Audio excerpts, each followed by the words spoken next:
The groom printed his disabled uncle's name on the wedding programs after losing a drunken bet to his secretary. But to his absolute shock, I didn't object. I agreed to marry the uncle. On our wedding night, I surrendered to passion, making sure to bear the visible marks of that desire the next day, preparing myself for my ex to regret what he had lost from the very bottom of his soul. The night before the wedding, a torrential downpour battered Medina, Washington, as if the skies above the Pacific Northwest were trying to empty all their water onto the earth. I was sitting in the cavernous grand room of the Vance family estate, surrounded by fresh floral arrangements that had already been set up. Their sweet fragrance was so dense it provoked an inexplicable melancholy within me. The mansion was brilliantly illuminated. The staff hurried back and forth, but no one dared to speak loudly or laugh. An invisible tension hung in the air. My future mother-in-law, Constance Vance, the matriarch of the family, had already retired to her wing, claiming a severe migraine. She had tasked me with the final review of a stack of VIP place cards and personalized thank you notes that would be placed on the banquet tables early tomorrow morning, as the guests had just flown back into the States. I sighed, rubbed my temples, which throbbed with exhaustion, and picked up a heavy, custom-pressed card with gold-foiled edges. 10 years of my youth. 7 times the wedding had been postponed due to the most varied excuses from the groom. And finally, the day had arrived when my name would be printed on this program. I carefully opened the heavy folio, which smelled of luxury stationery, and quickly scanned the date, time, and location, an exclusive vineyard estate just outside of Woodinville. Everything was perfect. But when my eyes drifted down to the line bearing the groom's name, my heart skipped a beat and then began to hammer wildly against my ribs. The crisp, gold-embossed letters jumped out at me. The groom, Sterling Vance. I rubbed my eyes, thinking it was a hallucination born of fatigue and a sleepless night. But no. The name was still there. Proud and alien. Sterling Vance. I knew that man. He was the paternal uncle of Weston, my fiancé, a man the family considered their greatest eccentric. It was said that in the past he had been a highly influential and feared figure in the corporate world, but after a mysterious car crash on a winding mountain pass through the Cascades 3 years ago, he was left paralyzed from the waist down. Since then, he used a wheelchair and lived as a recluse in the modern guest pavilion at the far end of the estate's sprawling gardens. Vicious rumors whispered that he hadn't just lost the use of his legs, but his manhood as well. My hands trembled as I pulled out my phone and dialed Weston's number. The long, drawn-out rings blended with the rhythmic drumming of the rain against the floor-to-ceiling windows, gnawing at my insides. Finally, after what felt like an eternity, the line connected. But instead of the tender voice of a groom on the eve of his wedding, my ears were assaulted by deafening bass from a nightclub, the clinking of glasses, and a brazen, feminine giggle. I tried to speak as calmly as possible. Weston, there's a misprint on the programs. Why is your uncle's name on them? Where are you? Come home immediately. We have to fix this. The background music lowered slightly in volume. It seemed Weston had put me on speakerphone. His voice was slurred, soaked in premium liquor, and thinly veiled mockery. What misprint? I did it on purpose. Look at it closely. It's a great name, isn't it? I froze. My fingers gripped the edge of the program so tightly my knuckles turned white. What kind of nonsense are you talking about? The wedding is tomorrow. Stop playing sick jokes. Weston let out a raucous laugh that grated in my ears through the speaker. And who said I was joking? Linnea, you've been waiting for me for 10 years. All of Seattle high society knows how you follow me around, begging for my attention. Well, now your groom is my crippled uncle. Do you actually have the guts to marry him, or are you chickening out? Immediately after his words, a high-pitched, sing-song female voice echoed through the line, sickeningly sweet, but dripping with venom. Westy, you're so mean. I already told you, Linnea cares more about the status of being a Vance daughter-in-law than her own dignity. Why did you even make this bet with me? I bet she's gonna come running over here right now, crying and begging you to change it back. It was Fallon, the personal assistant Weston had hired 6 months ago. She always called me Linny, playing the naive and supportive friend. But the looks she gave Weston were never strictly professional. So that was it. They were together the night before my wedding. My destiny, my life's project, had been reduced to a drunken joke, a stupid bar bet. An icy wave traveled down my spine, spreading through my entire body. For 10 years, I had sacrificed everything for Weston. I gave up a master's program in London and my own professional ambitions, all to be his unconditional support, to care for his family, and to help him climb the corporate ladder at the conglomerate. I endured his infidelities. I tolerated the veiled disdain of his old money relatives, just to one day become his legitimate wife. And at the very last moment, he had delivered a deafening slap to my face. I looked out at the sheet of rain beyond the glass, where the yellow halos of the streetlights blurred together. The disappointment accumulated over a decade, suddenly overflowed. But, strangely enough, I didn't cry. My tears seemed to have dried up long ago, exhausted by Weston's broken promises of the past. In my soul, there was only a void and an unbearable cold. Yet, alongside it, a fierce, unknown pride awakened within me. I took a deep breath, my voice turning to ice. Fine. Since you want to play games, I'll play. Just as the program says, that is how the wedding will proceed. Weston, remember your words tonight, and never regret them. I hung up decisively, denying them the chance to utter another syllable.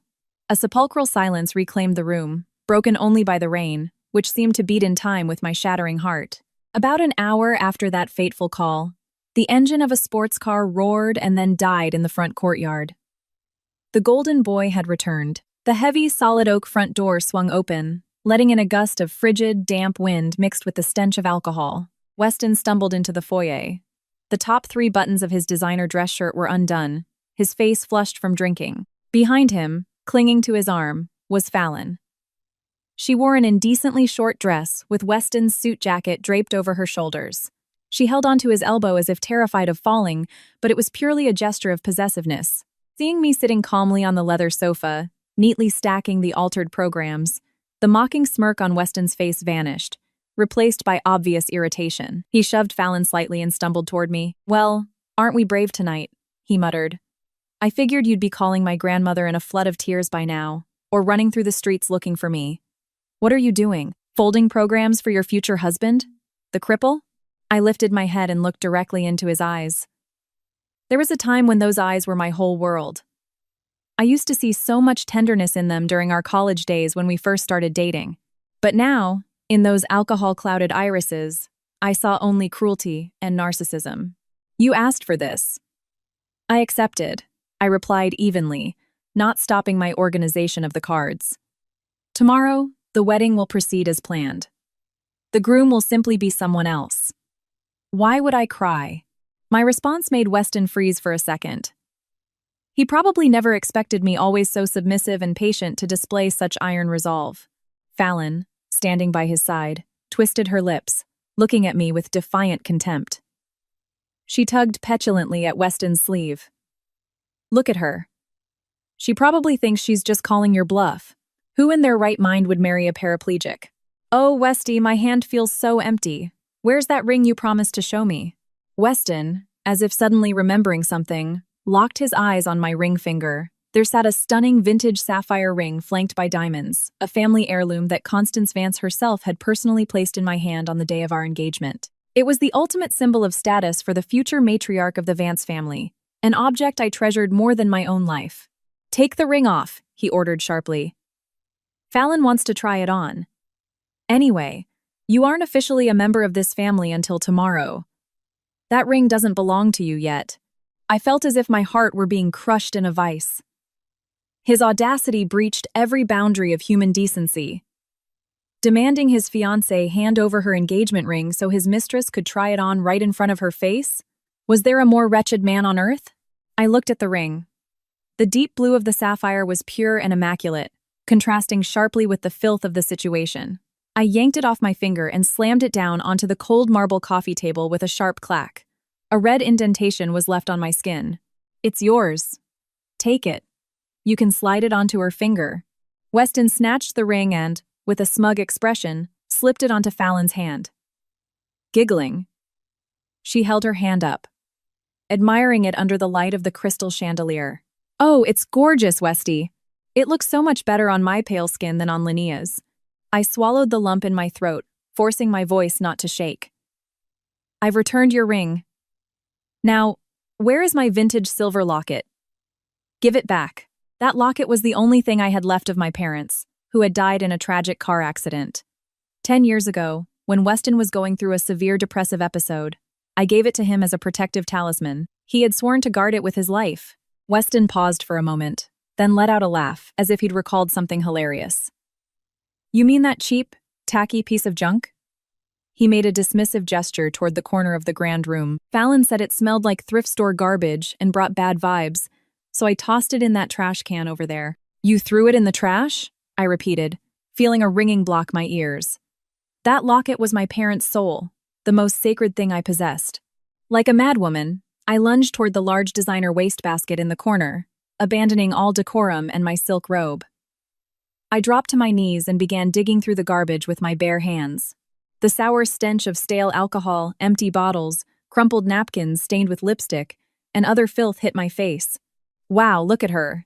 Linny's a professional dumpster diver, Fallon sneered, her stilettos clicking against the marble floor as she stepped closer. Finally, at the very bottom, my fingers brushed cold metal. I found my locket. It was smeared with cigarette ash and some sticky liquid. My heart contracted with agonizing pain. I reached out to grab it, when suddenly, the sharp point of a stiletto heel stomped down hard on my fingers. It was Fallon. She pretended to have slipped accidentally, but the force with which she drove her heel into my hand was so brutal I felt my bones creak. Oops! Sorry, I'm so clumsy. Did I hurt you? She gasped with fake horror. But in her eyes, fixated on me, there was only triumph and malice. I bit my lower lip until it bled to keep from screaming in pain. I didn't cry. I didn't look up at her.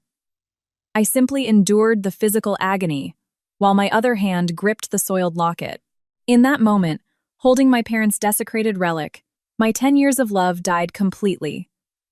It died an agonizing, degrading, but irreversible death. I yanked my hand back and stood up. Using the hem of my robe, I wiped the grime from the silver. I looked at Weston. My gaze was entirely empty.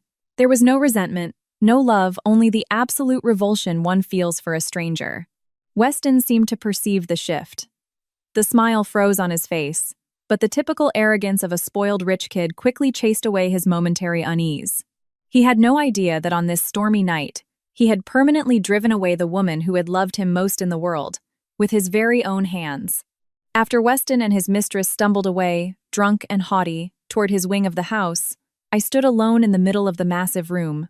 In this luxurious, brilliantly lit mansion, I felt a cold that seeped straight to my bones. I bent down and gathered the stack of altered programs. The expensive cardstock with gold lettering now felt as heavy as lead.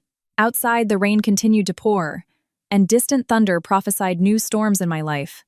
I took a deep breath, blinked away the tears that refused to fall, and headed toward the rear French doors leading to the expansive gardens. The stone path to the guest pavilion was slick with rain.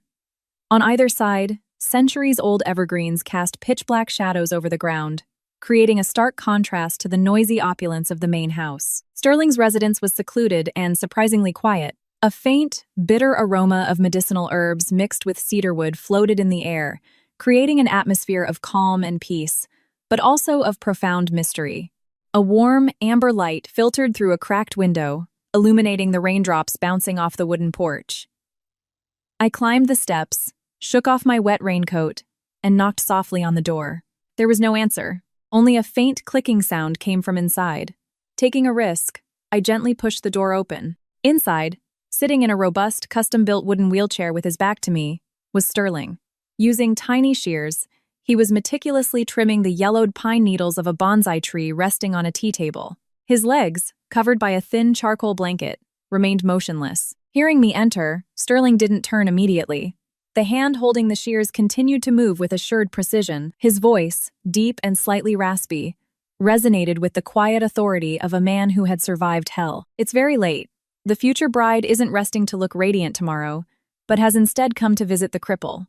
Why? I stepped closer and placed the program onto the polished mahogany table. I looked at his broad, albeit solitary back, and trying to maintain my composure despite the whirlwind inside me, I said, Weston changed the groom's name on the programs to yours. He dared me. He said he wanted to see if I actually had the courage to marry you. Sterling stopped. The shears were placed on the table with a sharp click. He slowly turned his wheelchair to face me. Under the amber glow of the lamp, his features were sharp, his jawline forged of iron willpower. His eyes were deep, like an ocean harboring dangerous secrets. The rumors in Seattle labeled him strange, antisocial, and impotent after the crash. But in that moment, all I saw was a man radiating an overwhelming internal strength. He glanced at the program, and the corners of his lips twitched into a half-smile somewhere between mockery and pity. "Weston has turned marriage into a drunkard's wager, and you are willing to gamble your entire life just to get revenge on him? Isn't that too high a price?" I clenched my fists so tightly my nails dug into my palms. I have no other way out. My parents died when I was young. I need a foundation so their souls can rest in peace.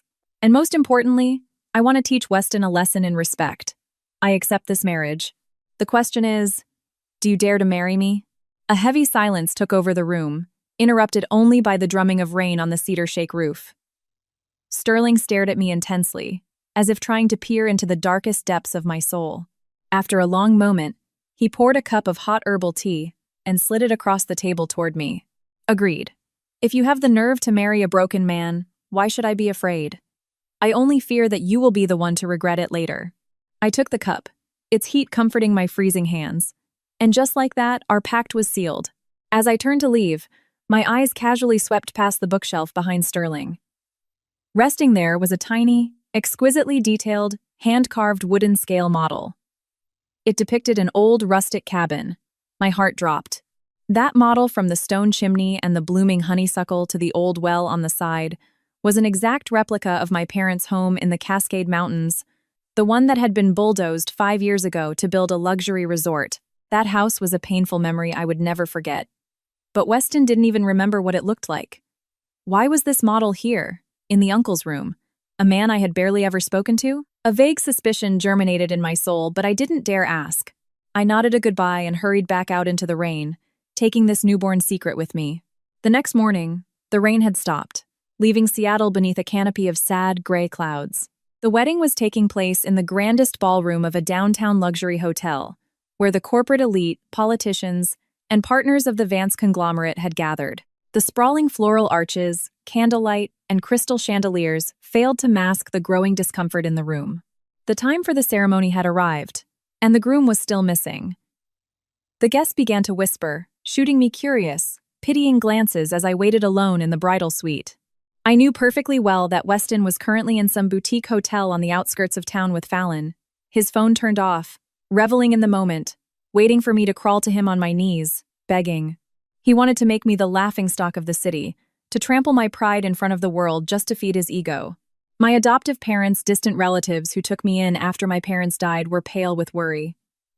They called Weston incessantly, only to be sent straight to voicemail. Constance Vance was seated in the front row, leaning heavily on her silver-tipped cane.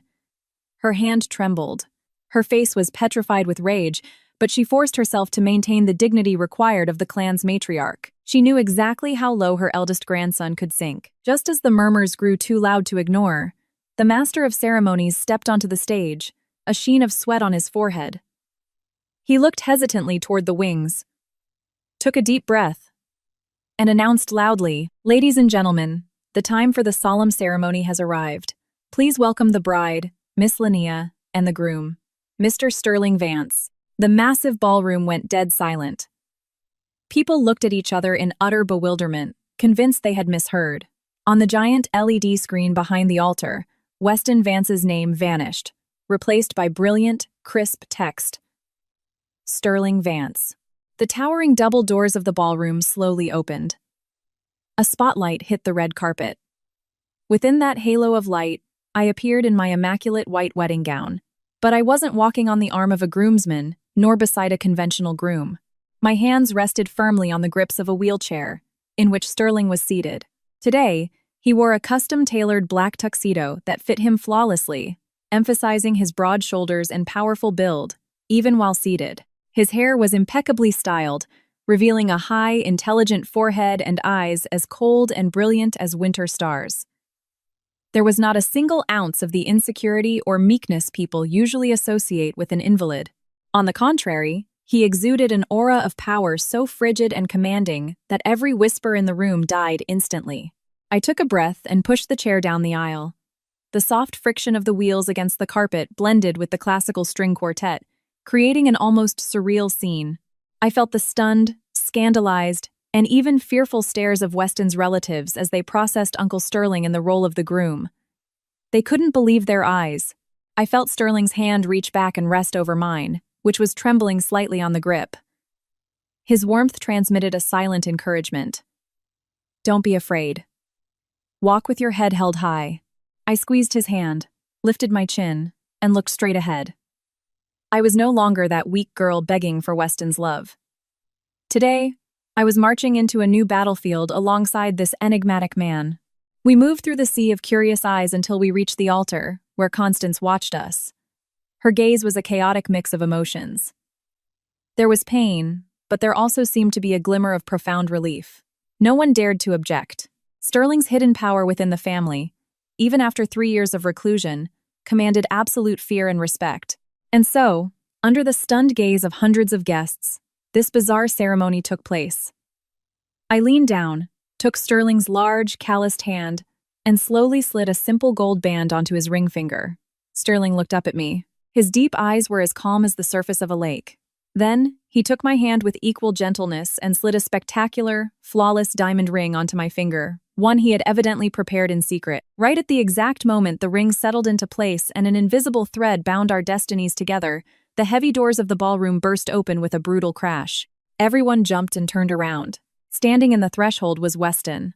His clothes were disheveled, his tie crooked, his hair a mess, and his face congested with pure, unadulterated rage. Behind him, panting and terrified, was Fallon. Her makeup was smeared, and panic was written all over her face. Seeing me standing next to Sterling at the altar, holding hands, Weston's eyes went bloodshot. He sprinted toward us like a maniac, shoving the security guards aside. "Linnea, have you lost your damn mind?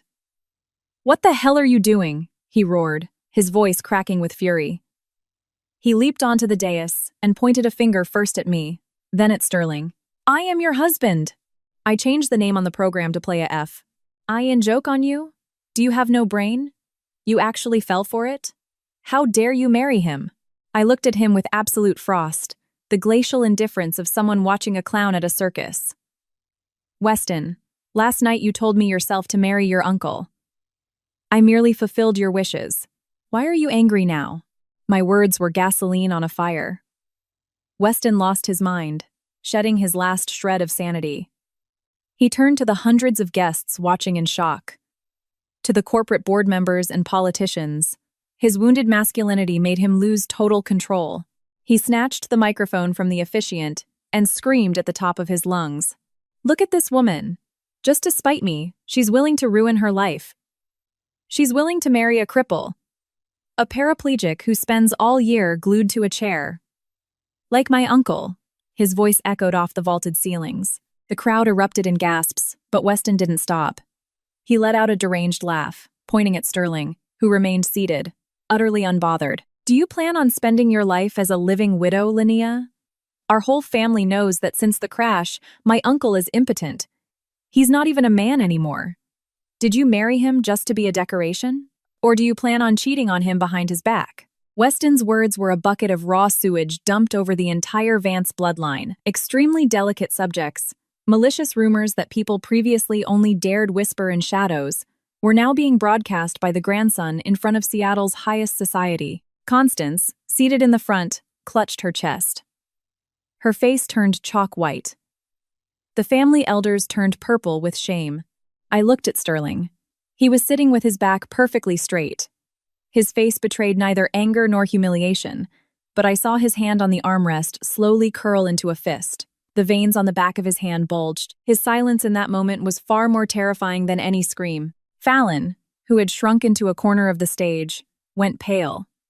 She hadn't expected Weston to be stupid enough to single-handedly obliterate his and his family's reputation. She wanted to intervene, but her legs were shaking. She didn't dare move under the oppressive aura radiating from the man in the wheelchair. In the midst of this chaotic humiliation, an elderly but hyper-authoritative voice shattered the noise. "Shut your mouth, you miserable disgrace." Constance Vance, aided by the estate manager, pulled herself up and marched rapidly toward the stage. Fury gave her unnatural strength. She raised her silver-tipped ebony cane and with all her might cracked it across Weston's back. Smack. The sharp crack echoed like a gunshot. Weston hunched over in pain and fell to his knees. He looked up at his grandmother in utter disbelief. "Grandma, why? Did I lie? Uncle Sterling is a cripple. You dare open your mouth again?" Constance raised the cane once more. Tears of pure humiliation shone in her eyes. "I gave you the best education in the world just for you to dishonor your ancestors like this? You air our family's shame in front of the whole world. Have you no decency?" Weston still refused to surrender. He tried to stand up to argue, but I stepped forward. I walked right up to him, my eyes burning. I channeled 10 years of resentment, pain, and disgust into a single strike. Slap! My slap was so violent that Weston's head snapped to the side, leaving the red imprint of my 5 fingers burning on his cheek. He touched his face, unable to comprehend that the woman who had coddled him for a decade had just struck him. "That hit is on behalf of my parents. For your disgusting behavior," I enunciated, projecting my voice so the entire room could hear. "Who my husband is, what he is capable of, whether he is healthy or not, it is not your place to judge, you ungrateful nephew. Burn this into your brain right now. I am the wife of your Uncle Sterling. I am your aunt." I stared him down, and my glacial gaze forced him to instinctively shrink back. "Weston, from today onward, you will address me as Aunt Linnea, and don't you ever dare disrespect us again." Finishing my piece, I turned to the security guards who were frozen in the corner. "What are you waiting for? Throw this uninvited guest out so the ceremony can continue." The guards snapped out of their stupor and lunged at Weston, pinning his arms. He struggled, screamed, and cursed, but they dragged him out through the double doors like a rabid dog. Fallon, seeing the tide turn completely, ducked her head and scurried out after him. She knew perfectly well that she and Weston had lost this game, and lost it in the most humiliating way possible. The stage fell silent once more. I turned around and saw Sterling watching me. In his deep eyes, I noticed something new for the very first time. It wasn't his usual distant coldness, but acknowledgement, and even a glimmer of admiration. Constance sighed, lowered her cane, and looked at me with gratitude and deep sorrow. I helped her to her seat, then returned to Sterling's side and took his hand. He returned the gesture with a soft, firm squeeze. The celebration ended in the early hours of the morning. The noise, the hustle, and the gossiping finally died down, returning the estate to its usual silence. I pushed Sterling's chair into our master suite, a massive bedroom on the ground floor of the pavilion, decorated in a classic style with deep burgundy tones that felt somewhat oppressive. I helped Sterling transfer to the edge of the large bed. My palms were sweating from nerves. This was our wedding night, but between us there were no romantic feelings, only an unwritten pact and a mutual thirst for vengeance. I stood in the middle of the room, completely lost. I fidgeted with the hem of my wrinkled dress, having no idea what to do next. Sterling watched me under the amber glow of the bedside lamp. His gaze was unfathomable. He took off his suit jacket, tossed it aside, and his raspy voice broke the silence. "Are you afraid? Or do you regret marrying a cripple?" I jumped and quickly shook my head, trying to calm the frantic beating of my heart. "No, I don't regret it. It's just that I'm not used to all this yet." Sterling offered a crooked smile, heavy with self-deprecation. He gestured for me to come closer. When I timidly stepped into his reach, he suddenly grabbed my wrist and pulled me down with shocking strength. I lost my balance and tumbled right into his lap. The masculine scent of cedarwood and faint spice flooded my senses. My head spun. "They say I'm impotent. They say I'm no longer a man. Do you believe them?" He whispered against my ear. His warm breath burned my skin. I don't care," I stammered, feeling my face catch fire. "I married you to get back at Weston." "I know," Sterling interrupted. His hand began to slide down my bare back, sending electric shocks through my entire body. "But since we are now husband and wife, we must fulfill our marital duties. Let's find out if the rumors are true or not." That night, Sterling proved to me that every malicious rumor was a vile lie. His legs might have been motionless, but his upper body strength and raw passion conquered me completely. There was no roughness, only a dominant possession and deep kisses that seemed to steal the oxygen from my lungs.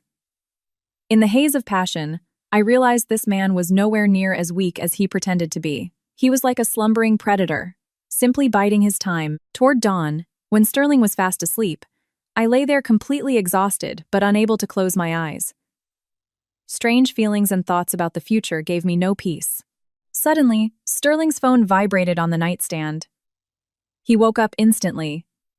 His eyes were completely lucid, lacking any trace of sleepiness. He glanced at me, saw I was lying still, feigning sleep, and stealthily grabbed the phone. He wheeled his chair out onto the covered terrace to smoke. I cracked my eyes open and watched his broad silhouette framed against the glass doors. I was burning with curiosity about who was calling at this hour. His voice came through, muffled and fragmented, but in the dead silence of the night, I managed to catch a couple of chilling phrases that gave me goosebumps.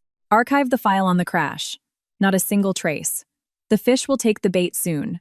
We'll pull the net in slowly. His tone was completely different from his everyday demeanor. It was loaded with lethal calculation and danger. That crash, was he talking about the one that put him in the chair? And the fish he mentioned. Who was that? I lay perfectly still, my heart racing. I began to vaguely intuit that this marriage wasn't just a safe harbor or an instrument of revenge. I had just walked onto a grand chessboard, dragged into the darkest intrigues of the Vance dynasty. The following morning, pale rays of sunlight pierced through the evergreens, but they couldn't dispel the tense atmosphere suffocating the mansion. I had just walked from the pavilion to the main house to prepare, as was customary for a new daughter-in-law breakfast and medicinal teas for Constance. Walking into the grand room, I stumbled upon a ridiculous scene. Fallon, Weston's mistress, was kneeling in the center of the floor. She wore a sheer negligee that exposed her trembling shoulders, her hair a mess, sobbing hysterically. Seeing me, she looked up with puffy, swollen eyes, playing the ultimate victim. "Linny, I beg you, forgive Weston and me. We made a mistake. It only happened because we were so drunk," Fallon wailed. Theatrically tapping her forehead against the cold marble floor, her sobs sounded pitifully forced. I stood there, watching the performance without an ounce of sympathy. I understood perfectly well that she was trying to evoke pity from Constance and the household staff, framing herself as the helpless victim of circumstance. Just then, hurried footsteps pounded down the grand staircase. It was Weston, still wearing his wrinkled clothes from the day before. His face was haggard after spending the night sleeping in his car. Seeing Fallon crying on her knees, he sprinted over to her, hauled her up, and shot me a look full of venom. "Linnea, what the hell are you pulling? Did you force Fallon to her knees just to feed your ego? What is her crime? I'm the one to blame. Stop taking your frustration out on an innocent girl," he yelled, his voice ragged from liquor and chain smoking. I offered a twisted smile and crossed my arms. "Open your eyes. I just walked through the front door." I haven't even had time to say a single word and she was already on her knees. Did I force her? Or does she just enjoy putting on a Broadway show? Weston opened his mouth to scream at me again, but suddenly went mute. His gaze locked onto my neck, where, peeking just above the collar of my dress, were deep purple bruises, souvenirs of a passionate wedding night left by Sterling, as a mark of possession. Weston's face morphed. It went from red to white, then to a sickly purple of pure, unadulterated fury. He dropped Fallon and staggered toward me, pointing at the marks with a trembling finger. What is that on your neck? You slept with him?" I looked him dead in the eye, not backing down an inch, and calmly adjusted my collar. "Weston, what a bizarre question. Sterling and I are legally husband and wife. Last night, his legal team had a federal judge retroactively amend the marriage license and waive the mandatory waiting period. We have a legally binding marriage certificate. A husband and wife sleeping together is the most natural thing in the world. Why are you so shocked?" My response was a sledgehammer to his pride. He had been thoroughly convinced that I married Sterling purely to make him jealous, that Sterling was a useless invalid, and that our marriage would be a sexless sham. He never expected the truth to be so brutal. "You're a slut. Yesterday you break up with me, and today you're already in bed with someone else. Doesn't he disgust you?" he screamed, consumed by a jealous madness. "Disgust?" I let out a bitter laugh that echoed through the grand room. "What disgusts me is being in the same room as the two of you. You were the one who pushed me into another man's arms. You turned me into a prize for a bar bet. Now I am happy with my husband, and you dare come here to give me a lecture on morality? You have absolutely no right." My harsh words disarmed him. He stood frozen, mouth agape, unable to find a single rebuttal. Fallon hid behind his back, looking scared, but her eyes danced with cold calculation. The tension in the room was at a breaking point. Just as Weston, feeling utterly humiliated, was about to lunge at me, the slow, authoritative squeak of wheels sounded from the doorway. Sterling appeared. He wore comfortable loungewear but looked formidable. He wheeled himself right to my side, took my hand, which I had clenched into a fist, and locked his gaze onto his nephew. His eyes were like ice picks, sharp and lethal, and Weston instinctively backed away. "What is the meaning of all this shouting at this hour of the morning? Were you about to lay a hand on your aunt in front of her husband?" Sterling's voice wasn't loud, but it forced everyone into absolute silence. Weston lowered his head, not daring to make eye contact. I wasn't going to. It's just that. Aunt Linnea said some very cruel things. Did my wife tell a single lie? Sterling interrupted, defending me openly. She is entirely right. How we live is our business, and you have no right to interfere. And regarding the little circus act you pulled at the wedding yesterday, dragging the family name through the mud, I haven't even settled the score with you yet. Sterling paused. His gaze slid over to the cowering Fallon. He narrowed his eyes, as if evaluating defective merchandise. This girl is your assistant, correct? She is the reason you changed the name on the program and humiliated your fiancé. Now that the secret is out and all of Seattle is gossiping about your clandestine romance, I, as the acting head of this family, will settle the matter. Weston snapped his head up, sensing impending doom. Uncle, what are you going to do? Marry her, Sterling stated casually. It was a simple phrase, yet it carried the weight of a death sentence. The Vance family does not tolerate public debauchery. Since you abandoned Linnea for her, you will now take responsibility. Do not allow people to call you a coward. No, I'm not marrying her, Weston screamed, turning as pale as wax. He had only been messing around with Fallon. He never had any intention of taking a scheming gold digger as his lawful wife. I was just playing around. She's not fit to be a Vance daughter-in-law. Hearing this, Fallon froze, glaring at Weston with pure hatred. But she quickly realized this was her one golden ticket. She threw herself at the wheels of Sterling's chair, sobbing loudly. Mr. Vance, I beg you, intercede for me. I gave everything to Weston, and now he's throwing me away. How am I supposed to survive? I beg you. I'll be eternally grateful. Sterling nodded with satisfaction, completely ignoring Weston's weak protests. Good.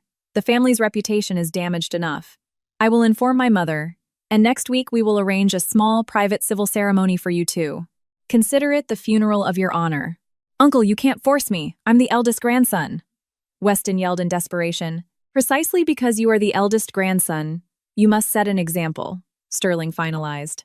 His tone brokering no argument. Either you marry her, or you pack your bags and leave the conglomerate right now, forfeiting all your shares, trust funds, and properties.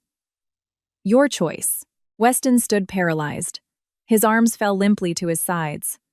He knew Sterling wasn't bluffing. Though Constance technically ran the holding company, the real power, the critical decisions, and the strings in the shadows were entirely controlled by this uncle in the wheelchair. Sterling had cornered him. Weston had to nod his head, accepting a marriage he considered the ultimate humiliation. I stood by Sterling's side, observing Weston's devastated face and the triumphant smirk hidden beneath crocodile tears on Fallon's face. A forced marriage born of calculation and lies. How long would it last? I felt a true hurricane brewing within the walls of this aristocratic family. Following the tense, rushed civil wedding, Fallon officially moved into the Vance estate as the wife of the eldest grandson. She didn't hide her triumph, believing that with a single stroke of a pen, she had become royalty and secured a gold mine others only dreamed of. But she had no idea that the status she'd won through manipulation was nothing more than an empty shell. Every morning, Fallon slept until noon. The second she opened her eyes, she would march downstairs demanding artisanal avocado toast with truffles and a mimosa for breakfast. Exploiting her status as Weston's wife, and knowing Constance was forced to tolerate her to keep up appearances, she began acting like the lady of the manor, treating the domestic staff like dirt. I, on the other hand, continued my usual routine. I woke up early, lit a candle in the family's private chapel, prepared Sterling's herbal teas and medications, and managed the estate's finances. The stark contrast between the hardworking, modest aunt and the lazy, screaming daughter-in-law caused the staff to openly compare us, showing blatant disdain toward Fallon. The climax arrived during a Sunday dinner, when the entire extended family gathered at the massive dining table. Constance presided at the head, her face stern. Weston sat next to Fallon, looking haggard and apathetic, refusing to touch his food. Fallon, meanwhile, wore a loud, gaudy designer dress, laughing obnoxiously and talking endlessly, completely oblivious to the suffocating tension. When one of the maids brought out a steaming, heavy tureen of rich seafood bisque, I stood up to serve Constance the first bowl, adhering to strict family etiquette. As I walked behind Fallon's chair, she suddenly stretched her leg out. Feigning an accident, she drove her elbow hard into my ribs. I lost my balance. The heavy tureen of boiling bisque tipped in my hands. Operating on instinct, I twisted my body to prevent the scalding liquid from splashing onto my mother-in-law, which caused a portion of the boiling broth to splash directly onto my own hand and my silk dress. My skin seared instantly. I let out a cry of pain, and the serving bowl I held shattered on the hardwood floor. "Oh my God, Aunt Linnea, you're so clumsy!" Fallon gasped with fake horror, though her eyes danced with glee. "You can't even hold a bowl of soup. You scared me half to death." Weston frowned and muttered, "Why are you always so clumsy? Did you burn yourself?" "You're ruining everyone's appetite." I bit my lip, suppressing the agony in my hand, which was already turning bright red. I didn't blame Weston for his lack of empathy. I was used to it. But Fallon's sheer audacity was unbearable. Before I could articulate a single word, a massive, firm hand suddenly clamped down on the large tureen containing the rest of the boiling bisque. It was Sterling. Without uttering a syllable, his face forged into a mask of pure ice. He upended the entire steaming tureen directly over Fallon's head. The scalding broth, chunks of crab, potatoes, and thick cream cascaded over her expensive designer dress, an elaborate blowout. She erupted into hysterical shrieks, leaping from her chair, wildly shaking the hot food off herself, and sobbing. "Uncle Sterling, what are you doing?" "It burns." "My face!" The entire dining room went dead silent. Constance dropped her silver fork, staring at her youngest son in shock. Sterling calmly placed the empty tureen back onto the table, wiped his hands with a linen napkin, and spoke with a voice so frigid it sounded like the drop of a gavel. "If the niece clumsily trips and spills boiling soup onto her aunt, it is considered a tragic accident. Therefore, if I accidentally spill the rest of the soup onto the niece, that must also be a simple accident, correct?" Fallon, trembling with rage and pain, turned to Weston for help. "Westy, look at how your uncle is treating me. What kind of husband are you?" Weston looked at Fallon, covered in grease and seafood sludge, and his eyes held nothing but revulsion. "Go change," he muttered. "You're making a scene." Sterling turned to me. His gaze softened dramatically, though his tone remained strict. "Go treat that burn immediately. And in the future, watch where you step so no piece of trash can trip you." The word trash was a literal slap to Fallon's face. She stomped her foot in fury and bolted up the grand staircase, sobbing. I looked at Sterling, and a warm, entirely foreign sensation bloomed in my chest. It was the first time in my life a man had defended me so openly and ruthlessly, uncaring of social conventions or the opinions of others. Following the wedding scandal and Weston's defiant behavior, Sterling didn't hesitate to sign an executive order demoting him. From his role as Director of Strategic Development with limitless power, Weston was banished to Deputy Sales Manager at a small, depressing branch office in an industrial park down in Kent. It was a brutal blow not just to his bank account, but to his massive ego. At work, the colleagues who used to kiss the ground he walked on now openly despised and avoided him. They whispered behind his back about how he traded his classy fiancée for his trashy assistant and got castrated by his own crippled uncle. Weston, accustomed to unlimited luxury and everyone bowing to him, was now choking on the bitter taste of disdain. He fell into a deep depression, drowning his sorrows in bourbon every evening.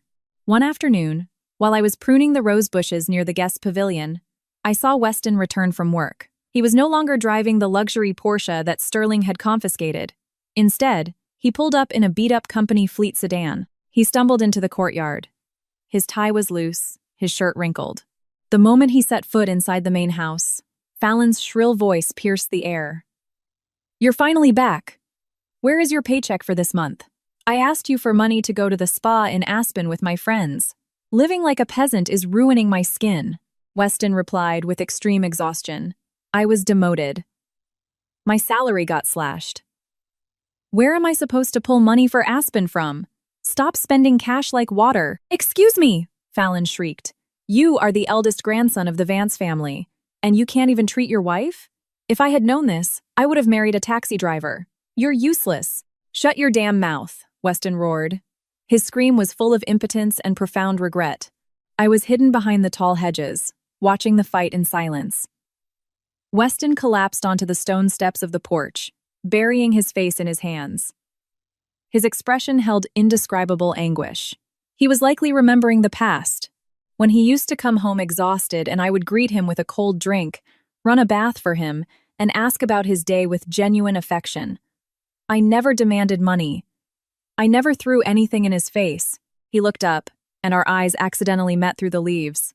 For a fleeting second, I saw deep shame and intense longing in his gaze. He opened his mouth to say Linnea, but clamped his lips shut and looked away. His bruised masculine pride wouldn't allow him to admit his colossal mistake.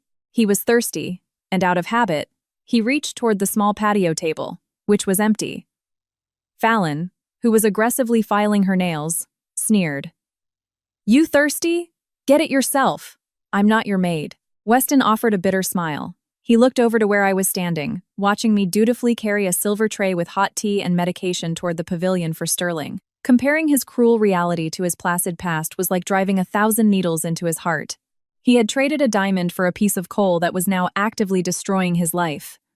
But it was too late for regrets. He had chosen this path.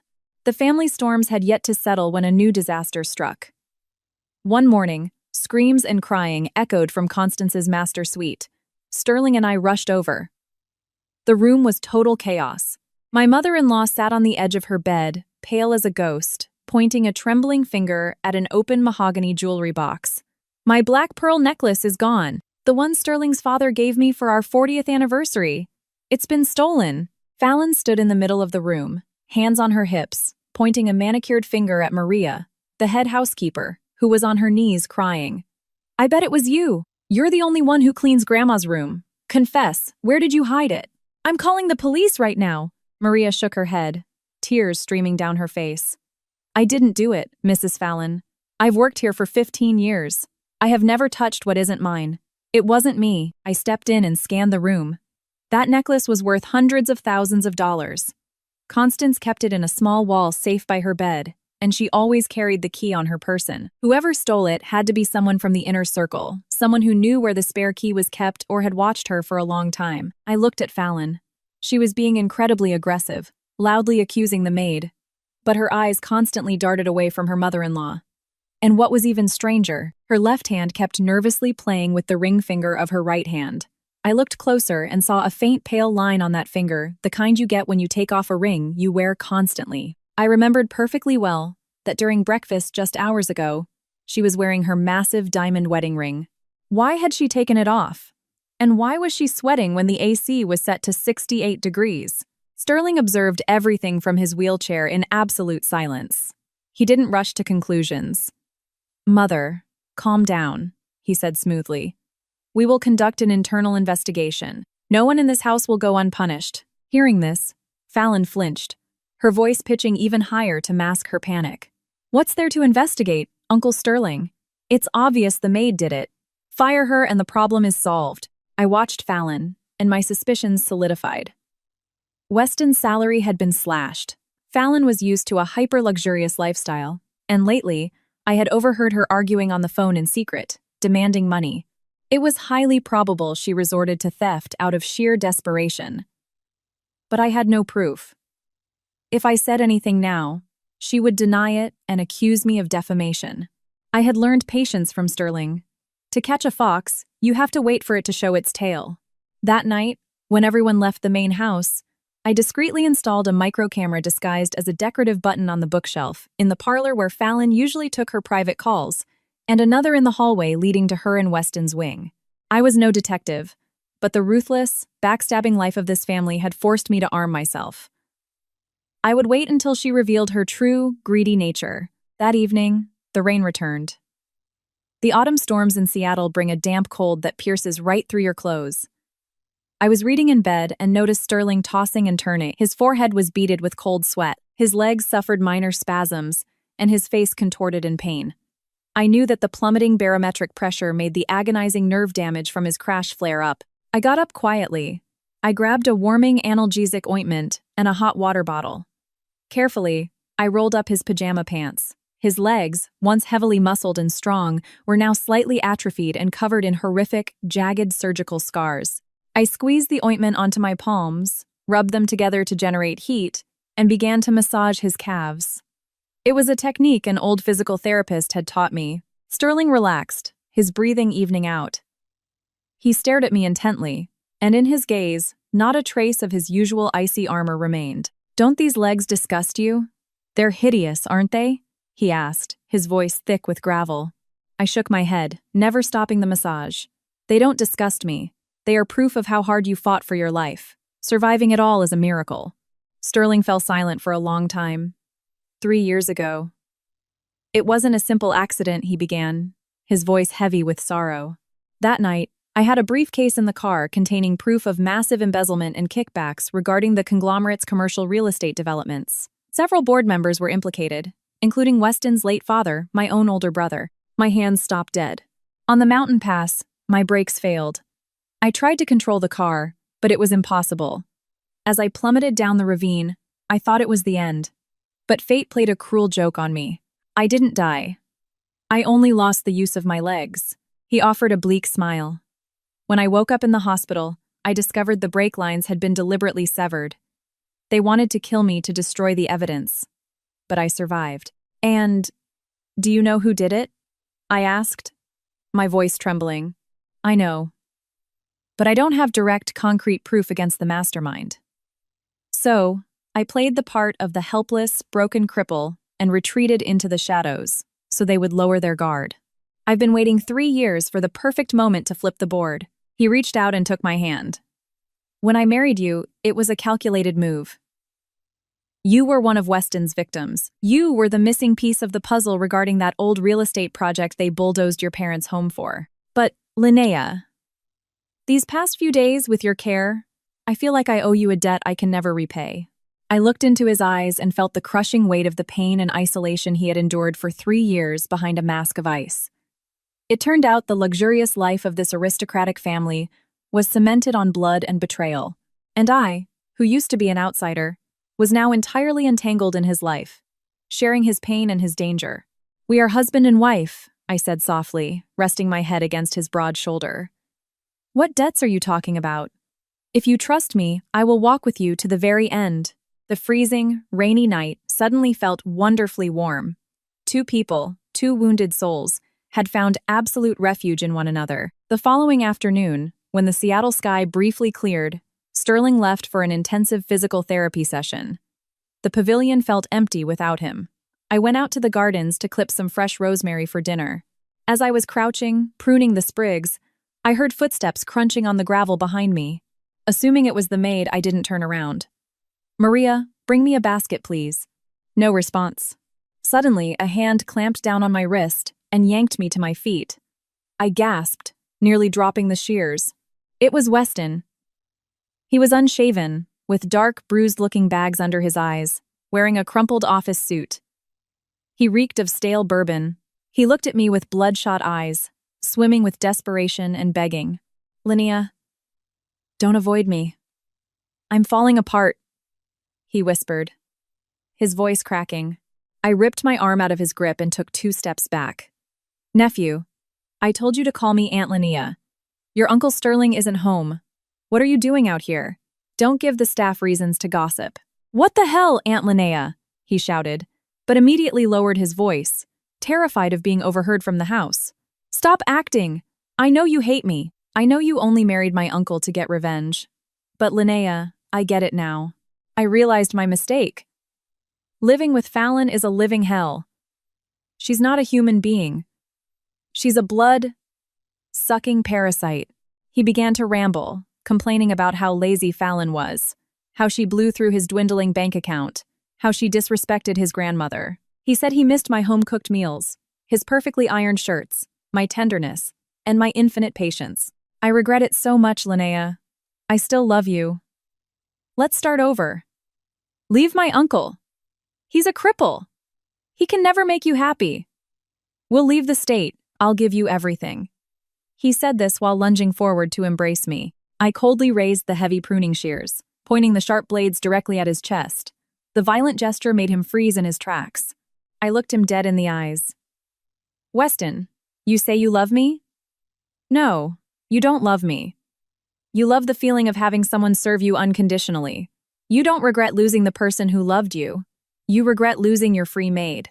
You say Fallon is awful, but she was your choice, the direct result of your own greed and lust. No, that's not true, he stammered. Look at you, I sneered. A man incapable of taking responsibility for his own actions, who only knows how to complain and point fingers. You don't love anyone except yourself. And frankly, you aren't fit to shine my husband's shoes. With that, I spun on my heel and walked back to the house, leaving him standing alone in the damp garden. I knew he wouldn't give up so easily, but my heart was nothing but a pile of cold ash. No fire from the past could ever reignite it. That evening, Sterling returned late. He was deep in thought, but in his eyes gleamed the thrilling anticipation of a hunter who has cornered his prey. After dinner, he called me into his private study and locked the door. Look at this. He tossed a stack of glossy photographs onto his mahogany desk. I picked them up. The surveillance photos, taken from a distance, showed Fallon. She was sitting in a dive bar down in Tacoma, with a hulking, bald man covered in prison tattoos. They were whispering to each other. Fallon looked around nervously, while the man laughed brazenly, occasionally patting her roughly on the cheek. Who is this guy? I asked. Her husband, Sterling replied flatly as he lit a cigarette. I froze. Her husband? But she married Weston. They had a legally binding civil ceremony years ago. The marriage to Weston was an absolute sham. Fallon forged court documents and hired an actor to officiate the ceremony. To all of Seattle high society, they play husband and wife. But legally, she is still married to that thug. His name is Kalen. He's a local bottom feeder who deals in extortion and predatory loan sharking. They blew through whatever cash they had and decided Weston was their golden goose. I felt a chill. Weston was a scumbag, but even I felt a twinge of pity for him now. Shouldn't we tell him? He is your nephew. After all. Sterling looked at me, his eyes dark. Do you think he'd believe us? He would just assume we're jealous or trying to break them up. Besides, Weston's pride is matched only by his profound naivety. Until he hits rock bottom, he will never learn his lesson. He pulled me closer, pointing to another photo where Fallon was handing Kalen a thick stack of $100 bills. Look, that's Weston's salary. But it's not enough for them. They are setting up a massive wire fraud scam. I want Weston to drain the cup of betrayal to the very last drop, so he understands the true cost of his actions. Just stay silent. We are going to use the bait to catch a very big fish. I looked at Sterling. His plan was ruthlessly cold, but I understood it was the only way to excise this cancer from the family. Sterling wasn't directly hurting Weston. He was simply allowing the laws of karma to run their course. In the days that followed, the atmosphere in Weston and Fallon's wing shifted drastically. There was no more screaming or breaking plates. Fallon became shockingly affectionate and attentive. She started waking up early, making Weston breakfast, pouring his coffee. And at night, she gave him massages and whispered sweet nothings. I heard all of it through the microphones Sterling had secretly wired. Fallon was convincing Weston to invest in an international cryptocurrency offshore platform. She painted a brilliant, gilded future. A friend of mine pulled out enough cash to buy a Lamborghini and a mansion for his parents in just 2 months. You need capital to regain your status in the conglomerate. So your Uncle Sterling stops looking down on you. If you put in $1, you get 10 back.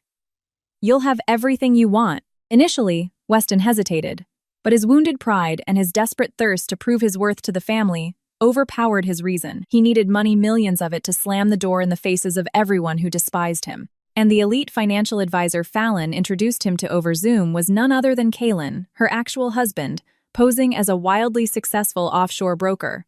He sent Weston forged profit reports and charts with skyrocketing green arrows. Weston was flying toward the light like a moth to an open flame. But where was he going to get the money? He was demoted, and Sterling had frozen his primary trust accounts within the conglomerate. Desperate, he looked to Fallon. "You have that luxury penthouse in downtown Bellevue," she whispered to him. "The one your parents left you. In this market, it's worth 15 or 20 million. We just need to mortgage it for 10 million in liquid cash.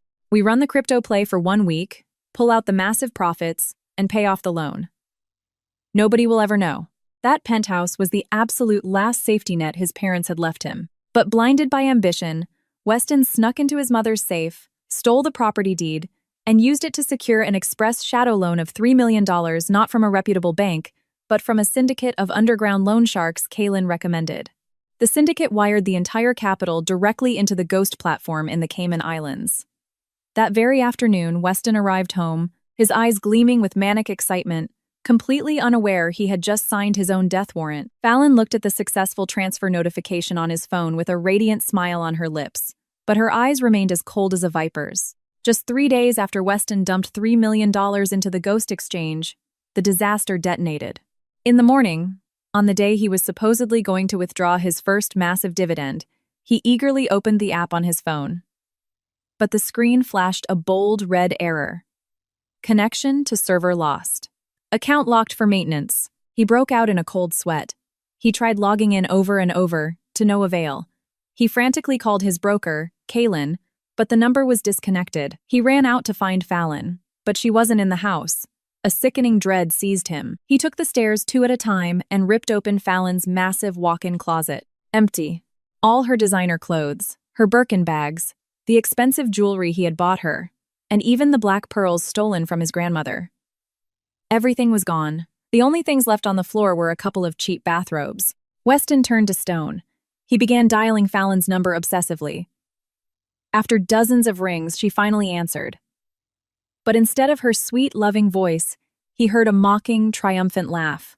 "What's up, baby? Looking for me? Where? Where are you? Where is my money? Why isn't the app working?" He screamed, his voice shaking violently. "The market crashed, babe? Consider the money your tuition fee. I taught you how to be a real man," Fallon sneered. "You are so incredibly gullible, Weston. You actually thought I loved you? I only wanted your money. And now that you're bankrupt and drowning in debt with the mob, why would I need you? You set me up. I'm calling the FBI. Call whoever you want. Do you have proof? You wired the money voluntarily. Oh, and by the way, that financial advisor? He's my real husband. We're going on an extended vacation. See ya, loser." The phone slipped from Weston's hands and shattered on the hardwood floor. He dropped to his knees, clutching his head, and let out an agonizing, guttural scream fit for a slaughtered animal. $3 million, plus the extortionate interest from the loan sharks, plus his parents' luxury penthouse. It had all vanished like smoke in the wind. Sterling and I were standing in the doorway of the wing, watching it all unfold. Sterling simply shook his head and motioned for us to leave. Weston looked up and saw us. In his gaze, there was no more arrogance. There was only the infinite abyss of utter despair and humiliation. He had lost absolutely everything. Weston remained on the cold floor, surrounded by the shattered glass of his phone, a perfect mirror to his life. His eyes were vacant. He mumbled silently, repeating the lost numbers. Sterling asked me to wheel him closer. He looked down at his utterly destroyed nephew. In his voice, there was no irony, only martial firmness. "Get up. You are a man of the Vance family. If you break it, you own it. Crying on the floor won't solve a damn thing." Weston raised his bloodshot, tear-filled eyes. "Uncle. She conned me. She took all the money. I lost everything." "I know," Sterling interrupted, pulling out his phone. "I notified the FBI's Financial Crimes Unit and the Port of Seattle Police yesterday. They actually thought they could flee the country that easily with wired funds." It turned out Sterling had been meticulously compiling evidence of this crime ring's frauds in secret for months. He was just waiting for Weston to actually wire the money so the federal crime would be fully consummated. And then, he slammed the steel trap shut on all of them. A police cruiser with its sirens blazing slammed on its brakes in front of the estate gates. 2 detectives walked in and asked Weston to accompany them to the station to identify the suspects. Sterling and I followed in our own car. The cruiser cut through the rainy Seattle night, all the way to Seattle-Tacoma International Airport. Weston sat hunched in the back seat, shaking uncontrollably. When we arrived at the International Departures Terminal, there was a massive commotion near the Emirates check-in desk. Surrounded by TSA and armed federal agents, stood Fallon and Kaylin, both in handcuffs. Next to them, their carry-on luggage had been ripped open, exposing Constance's black pearls, Weston's luxury watches, and several encrypted crypto hardware wallets containing the laundered millions. Seeing Weston, Fallon didn't cower. She glared at him with pure hatred and spat. "You got here fast, you idiot. I thought you'd still be at home crying in a corner." Weston lunged at her, but the officers easily restrained him. "Why? Why did you do this to me? I gave you everything," he screamed. Fallon threw her head back and laughed with pure disgust. "Love? Don't make me vomit. You didn't love me. You wanted my body and thought you could buy me. You threw away a classy woman like Linnea for me just to feed your own ego. You're a scumbag. The apple doesn't fall far from the tree. You deserve everything coming to you." Kaylin, standing next to her in cuffs, spat on the polished floor. "Let it go, Fal. Why waste breath on this trust fund baby? If we're going to federal prison, we go. That's the game." Weston stood paralyzed. Every word Fallon spoke was a rusted knife twisting in his chest. He finally understood that the woman for whom he had sacrificed his entire life only ever saw him as a walking ATM. As the feds dragged the scammers away, Weston collapsed to his knees right on the dirty linoleum of the airport terminal, sobbing uncontrollably like a little boy. I watched him, and I felt no hatred, only profound heavy pity. The price for his betrayal and irresponsibility had turned out to be apocalyptic. The scandal hit the family hard. Weston had lost $3 million, compounded by the lethal debt to the underground syndicate and the foreclosure of his penthouse. The total financial ruin was astronomical. The news utterly broke Constance. She suffered a severe hypertensive crisis and was rushed to the ER. Fortunately, the doctors saved her, but her health was permanently devastated. Upon returning to the estate, the first thing she did was convene a family tribunal in the master library, the most solemn room in the house, where the oil portraits of the conglomerate's founders hung on the walls. The atmosphere was suffocating. Constance sat in the center, leaning heavily on her cane. She had aged 10 years in a week. Sterling sat beside her, as severe as a Supreme Court justice. I stood behind his chair. Weston was on his knees in the center of the Persian rug, his head bowed. "A disgrace to our family. An absolute disgrace," my mother-in-law repeated, striking the floor with her cane. "So many hopes placed on you, and this is how you repay me? You didn't just lose our money. You stained the Vance honor. Grandma, I am guilty. Forgive me. Uncle, save me. I'll fix it all," Weston blubbered. "Fix it? With what?" Sterling interjected. "You are 30 years old and you act like a spoiled toddler. Millions in mob debt, real estate seized. Do you expect your elderly grandmother to be thrown out on the street to pay for your whoring?" Sterling tossed a thick legal folder onto the rug in front of Weston. "You stole the deed to a property and committed massive wire fraud. If I hand this to the police, you will spend at least 15 years in a federal penitentiary." Sterling turned to his mother. "Mother, every family has its laws. Weston has committed an unforgivable sin. I ask your permission to give him a choice. Federal prison or the family's justice." Constance nodded, a gesture of infinite exhaustion. The estate manager, his face stony, stepped forward carrying a heavy, braided leather riding crop, the kind used in the estate's private equestrian stables. It was old money justice, archaic and brutal. Sterling looked at Weston without a shred of mercy. "You either take the fall and go to prison, or you take 10 strikes right now. If you choose the strikes, I will liquidate your debts with the syndicate and buy back the penthouse. But in exchange, you are stripped of all executive titles, stripped of your shares, and exiled to our remote logging camp in Alaska. Prison or exile? Choose." Terrified by the reality of a federal penitentiary, Weston choked back a sob and nodded, bowing his head to accept the archaic punishment. "Uncle, I'll take the strikes," he whispered, shivering. "You will survive by the sweat of your own brow," Sterling replied coldly. "Tomorrow morning, You are being flown out. You will work there, felling trees in the freezing cold like a common laborer. You will eat in the mess hall with the roughnecks and sleep in a bunkhouse.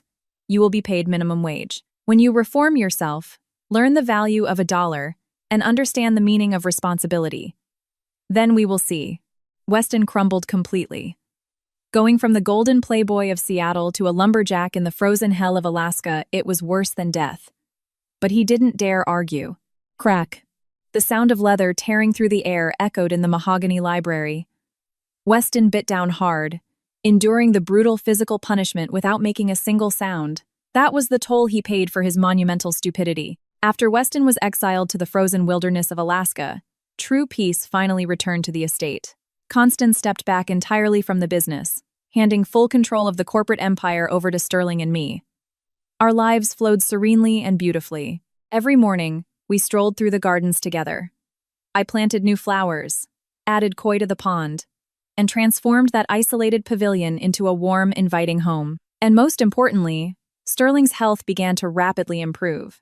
His mental state normalized, and thanks to my daily massages, physical therapy, and hydrotherapy, he began to regain sensation in his legs. One crisp autumn day, while I was helping him with his rehabilitation on the parallel bars in the garden, he gritted his teeth, took a step, then another, and suddenly, a miracle occurred. He let go of the bar with one hand and stood completely on his own for 5 incredibly long seconds. "You're standing!" I screamed, weeping tears of pure joy, and threw my arms around his neck. Sterling was equally moved. He held me tightly against his chest. "Thank you, Linnea. Without you, I would have rotted in that chair forever." In that moment, I knew with absolute certainty that true, unbreakable love had blossomed between us. A year passed. Sterling was now capable of walking, needing only the support of a sleek wooden cane. Under his ruthless but brilliant leadership, the conglomerate's profits soared higher than ever.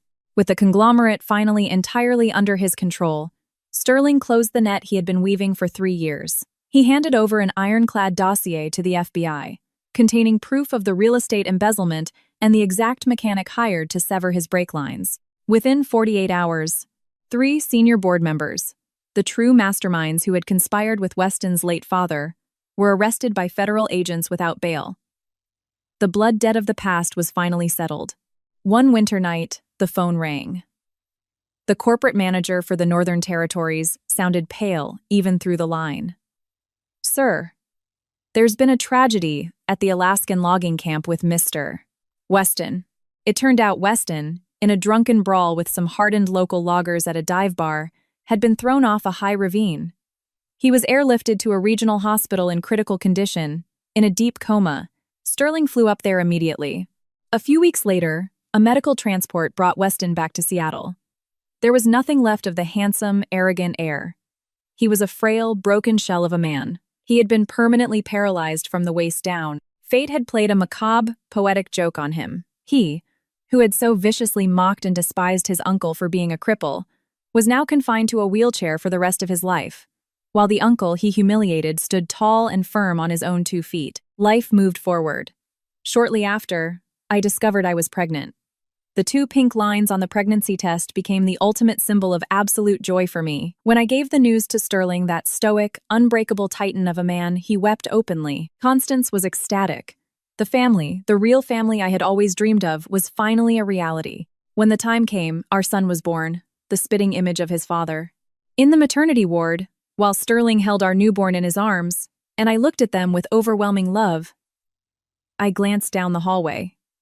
Sitting alone in his wheelchair was Weston. He was watching our perfect family, and in his eyes, there was only an infinite, crushing, melancholy, and bottomless regret. He had destroyed his own life with his own 2 hands. Weston's physical and mental health rapidly deteriorated. Unable to bear the proximity of our happiness, he requested to be moved to a private assisted living facility outside the city. Sterling paid all his medical expenses to ensure he had the best care possible. When we went to visit him one final time, he was pale and withered. "It's all my fault," he whispered, staring out the window. "You reap what you sow. Aunt Linnea, please forgive me." One sunny morning, Sterling drove me in his SUV up into the Cascade Mountains, far outside of Seattle. There, Sitting atop a hill, surrounded by towering Douglas firs, was a beautiful timber frame cabin. It was an exact replica of my parents' home, the exact same one from the wooden model. "I saw you that day, when they bulldozed your house," he confessed, holding my hand as we looked at it. "I was there in the corporate car. I saw how desperately you tried to defend it from the excavators. You left a profound impression on me. I've been watching you, and secretly protecting you, all these years. I had this cabin built for you, to give back what this family took from you." I cried from pure happiness, realizing that our destiny had been written long before that stormy night prior to the wedding. By the time our son turned 1, Sterling's legs had almost entirely recovered. We began spending long seasons at our mountain cabin, which became our sanctuary of power and happiness. We didn't flaunt our wealth or throw loud charity galas. We simply lived quietly, helping those around us. Happiness, it turned out, wasn't found in billions of dollars or high society status. It was found in simple moments, in unconditional love, and in the unwavering support of the person standing beside you. One morning, while we were sitting on the porch enjoying the serene silence of the Cascades, Sterling received a text message. He read it, and his face turned somber for a brief moment. "Weston passed away," he said quietly. "In his sleep last night." I remained silent. In my soul, I felt neither agonizing grief nor joy, only a quiet, peaceful sense of closure. For him, it was a release. "It's finally over," I whispered, watching as the sun began to peek over the jagged mountain peaks. Sterling wrapped his arm around my shoulders. "The past stays in the past, Linnea. We have an entire life ahead of us." I leaned against his chest. Yes, we had a life ahead of us, overflowing with light, warmth, and love. I looked at our little boy sleeping peacefully in his bassinet, and then at the strong, fiercely loyal man beside me. And I smiled, as the morning sun illuminated the mountains with all its glorious strength.